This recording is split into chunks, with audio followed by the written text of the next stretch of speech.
In the previous session, we discussed quantitative numerical values which can be further divided into two classes, namely discrete and continuous variables. Scales of measurement help us to classify the data in order to determine what the next steps might be to analyze it properly. Data can be classified as being on one of four scales: nominal, ordinal, interval, or ratio. Each level of measurement has some important properties that are useful to know. A nominal scale of measurement deals with variables that are non-numeric, or where the numbers have no value.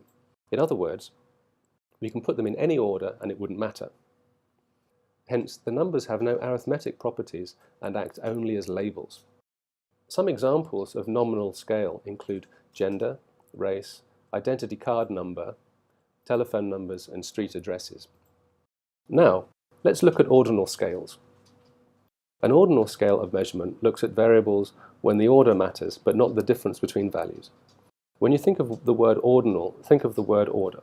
Low, medium, high, or faster, slower are examples of ordinal levels of measurement. Ordinal scales are effectively used in surveys, polls, and questionnaires due to the simplicity of analysis and categorization. Next, we look at interval scales. Interval scales are numeric scales in which we know not only the order, but also the exact difference between the values. The classic examples of interval scales is Celsius temperature, because the difference between each value is the same. In other words, the difference between points on a scale are measurable and exact. For example, the difference between a 40 degrees Celsius and a 30 degrees Celsius is the same as between 10 degrees Celsius and 20 degrees Celsius.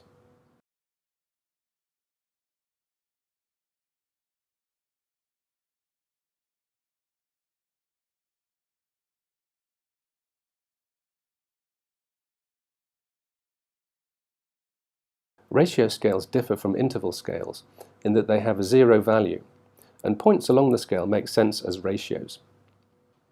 When a ratio scale has a value of 0, it indicates the absence of the quantity being measured. For example, if I say that I have 0 coins in my pocket, there are no coins in my pocket.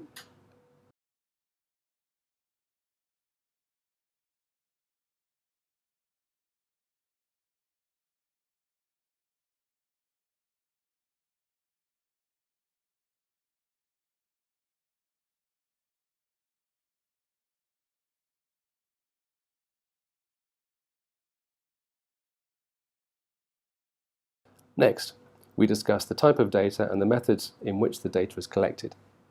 There are two main types of data, primary and secondary. Primary data means original data that has been collected specifically for the purpose in mind. It means someone collected the data from the original source firsthand. Primary data is usually completed through methods such as observation methods, experimentation sampling, interviews, and surveys. Hence, this type of data collection is usually observed and recorded or collected directly from respondents. Secondary data is the data that have already been collected and readily available from other sources such as censuses, government publications, internal records of the organization, report books, journal articles, websites, and so on.